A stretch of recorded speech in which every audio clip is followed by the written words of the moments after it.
My name is Sharon Bhagwan-Rolls. I'm a second generation Pacific Island feminist living in the Fiji Islands.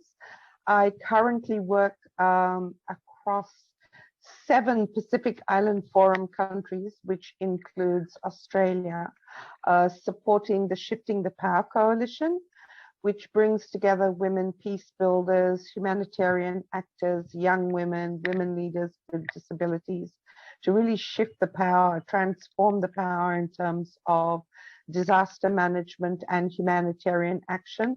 And that's where, as a feminist working in gender communications and media, I'm very interested in the peace, development, and humanitarian nexus. I've been part of the movement here in the Pacific since 1986, and I started with the YWCA. That has been part of my feminist journey, and I also come out of a media and broadcasting background. I'm a volunteer as well, so I'm volunteering as the co-chair of the board of directors of the Global Fund for Women. I sit on the board. I currently chair GPPAC, the Global Partnership for the Prevention of Armed Conflict. I'm on the Global Voice Council for World Pulse. And last but not the least, I'm the National Vice President of the YWCA here in Fiji. So giving back also to my local community. And that's what I do, and that's who I am. I'm also a grandmother. So I'm also a feminist naniji to a grandson called Adash.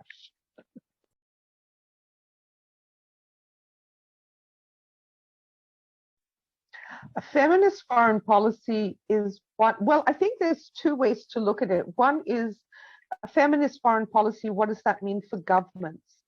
And governments in terms of member states of the United Nations. So I'll look at that in that context. A feminist foreign policy for member states of the United Nations is one where they put the feminist and women's human rights agenda front and center in all of that they do. And that is reflected in when they're implementing national policy, allocating national budgets, and reported on through the UN Convention for the Elimination of All Forms of Discrimination Against Women. That's what a feminist foreign policy is in terms of a member state. It's not simply a brand, but actually using the women's human rights and feminist agenda to transform the way that you're working across the government, and that is being experienced by women, the results, the positive results. The transformation is being experienced by women of all diversities through all levels of society.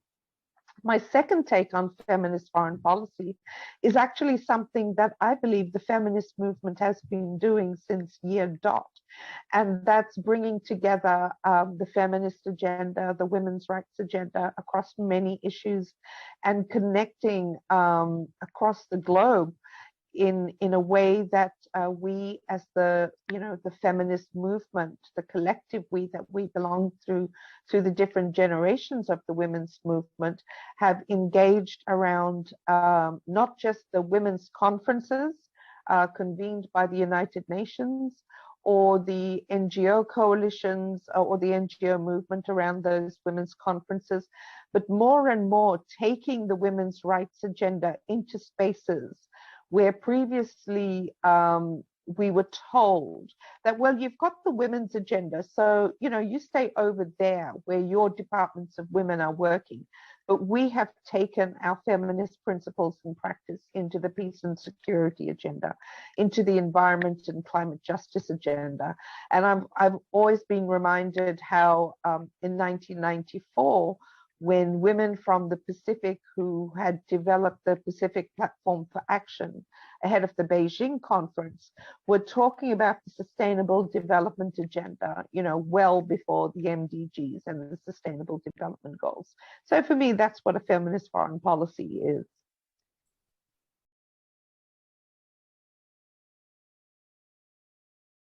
To implement, to make good on your commitments to feminist practice, to women's rights, to the human rights agenda, including in areas such as peace and security, media and communications, disaster management, humanitarian action.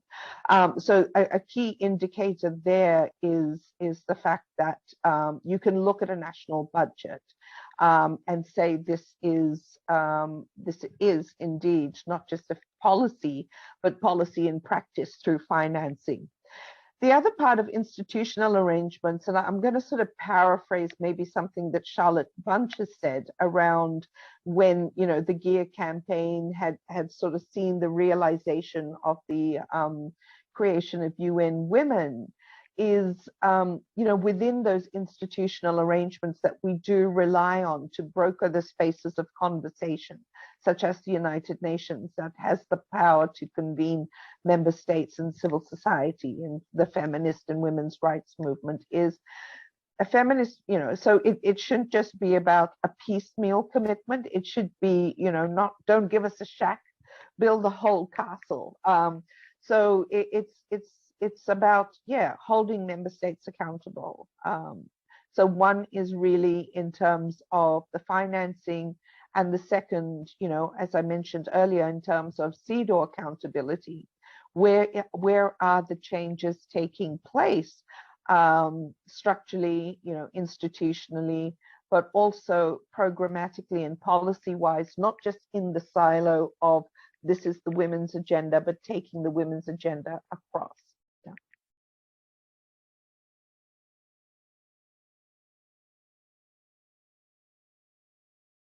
Well, you know, if you talk about, so my point around a feminist foreign policy and financing is one where you can be a member state that is providing considerable bilateral funding, for example, to the United Nations, to UN Women, to the women's movement, to gender equality.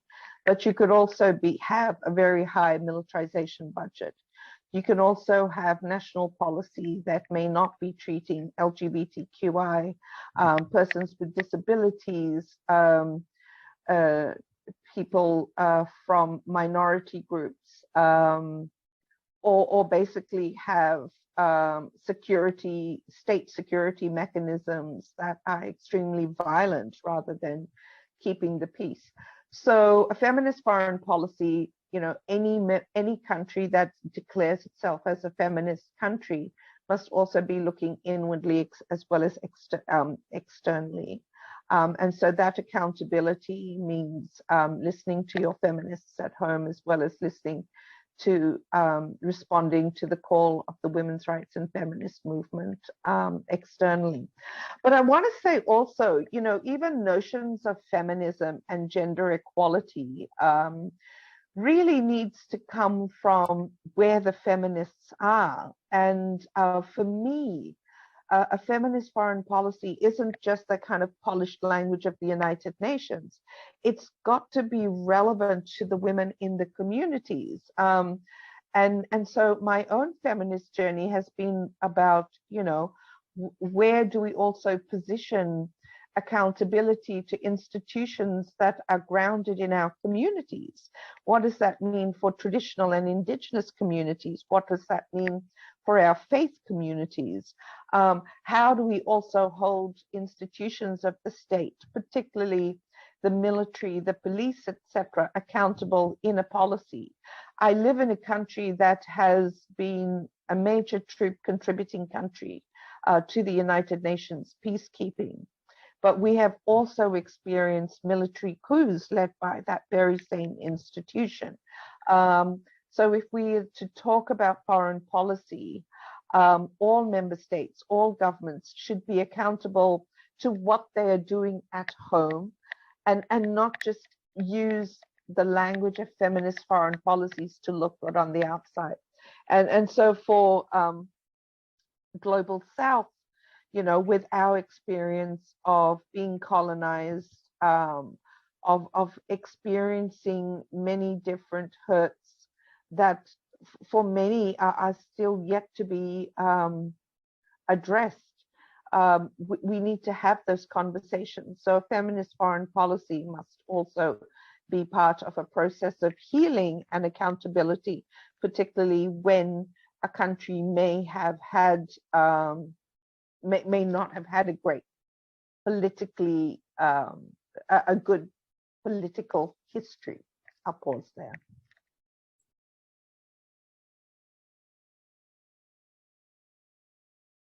I think, let me start by saying the Women, Peace and Security agenda, as addressed through these series of UN Security Council resolutions, is a start, is a track record of more than 20 years of women's rights, feminist actors, women peace builders from across the globe saying, you've got to understand our notion of security, right? So, and I say more than 20 years because there's work that preceded the adoption of 1325 on October 31st, 2000. And then we have a wave of activism around the adoption of 1325, where women have looked and said, okay, if there's a Security Council resolution, what do we have at home? And started to talk about our security, as we've done in the Pacific, in the context of national security, foreign policy and defense security, and also in regional intergovernmental organizations, which is why women in the Pacific have, contributed to the Pacific Regional Action Plan on Women, Peace and Security, that had a strong focus on participation, prevention, looking at the humanitarian issue in terms of not just the traditional security, and why we've also been talking about a redefinition of security from a human security perspective. So we must most definitely talk about defense within the context of foreign policy, defense and security. And that's my earlier point around the fact that, the security architecture, security mechanisms of the state, in particular the military, when they are part of troop contributing countries to the United Nations. If we're going to talk about those in terms of accountability to the WPS agenda, then it must be regarded through a feminist lens. And at the end of the day, we want to be talking about demilitarization. We want to be talking about why is there so much money going to prop up the military architecture, and the gender equality and women's rights agenda is grappling for funds, more than 20 years since the adoption of 1325, or 25 years since the Beijing conference. So all of that is the accountability, and that comes back to those commitments to a feminist or women's rights agenda. I think it's been very easy to be in spaces such as the Commission on the Status of Women and deliver country statements on some key social, economic, development type programs. And in the context now of the Women, Peace and Security and Humanitarian Action Compact that's being developed through the Generation Equality Forum, that should, I'm hoping that will be the accountability boost that we need over the next 5 years as we head towards 2030 in the context of the SDGs, etc. So we seriously need more accountability in the security space, for sure.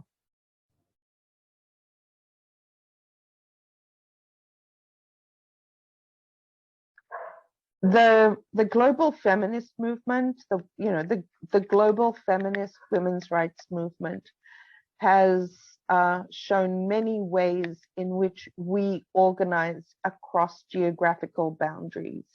And we're seeing this more and more.